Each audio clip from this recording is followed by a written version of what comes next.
চিকিৎসক ও জনবল সংকটে বেশিরভাগ জেলার ইউনিয়ন স্বাস্থ্য কেন্দ্রগুলোতে মিলছে না কাঙ্ক্ষিত সেবা। অনেক স্বাস্থ্য কেন্দ্রে নেই প্রয়োজনীয় ওষুধও। এসব সংকটের কারণে প্রতিদিনই প্রাথমিক স্বাস্থ্য সেবা থেকে বঞ্চিত হচ্ছেন গ্রামীণ জনগোষ্ঠী।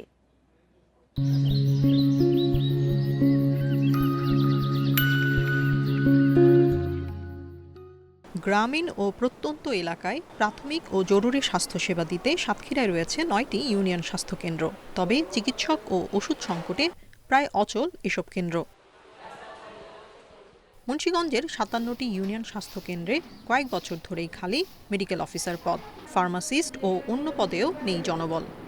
প্রতিবারে বলতেছে যে এরপরে আসবে এভাবেই কিন্তু আশা দিচ্ছে, কিন্তু আজ পর্যন্ত ওষুধ কোনো পাচ্ছে না। সেন্টারে এসএসসিএমও থাকে, ফার্মাসিস্ট সব সেন্টারে থাকে না, কিছু কিছু সেন্টারে থাকে, আর আয়া থাকে। আমার সেন্টারে যেখানে ৩ জন থাকার কথা সর্বনিম্ন, সেখানে আমরা মাত্র ২ জন।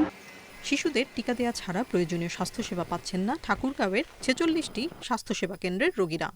ডাক্তারের প্রসেস করার জন্য, রোগী দেখার জন্য, রোগীর সেবা দেওয়ার জন্য যে কাজগুলো দেওয়া উচিত সেগুলো আমরা পাচ্ছি না। আমাদের আগে যে পরিমাণ ওষুধ সাপ্লাই দেওয়া হতো তার তুলনায় এখন অনেক কম পরিমাণে ওষুধ সাপ্লাই দেওয়া হচ্ছে। আপাতত এসএসসিএমও দিয়ে চালাচ্ছি, তবে চিকিৎসা সেবা চলছে, আমাদের ডাক্তারের সংকট রয়েছে।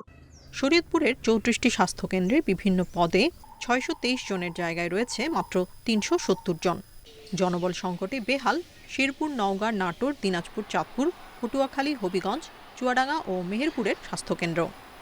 এমডব্লিউভি, এসএসসিএমও এই পদায়ন দরকার। জনগণকে তাদের সেবাকে দূর করে পৌঁছে দেওয়ার জন্য আমাদের এখানে ইউনিয়ন পর্যায়ে জনবল কাঠামো অনুমোদন করা এবং এখানে নিয়োগ প্রদান করা। কিছু ওষুধের ঘাটতি থাকলেও খুব দ্রুতই সেগুলো নিরসন করা হবে এবং অচিরেই মানুষ চিকিৎসা সহ পর্যাপ্ত ওষুধ পাবে। প্রান্তিক মানুষের স্বাস্থ্য সুরক্ষা নিশ্চিতে ইউনিয়ন স্বাস্থ্যকেন্দ্রে জনবল ও ওষুধ নিশ্চিতের দাবি ভুক্তভোগীদের। Tania Nasrin, independent news.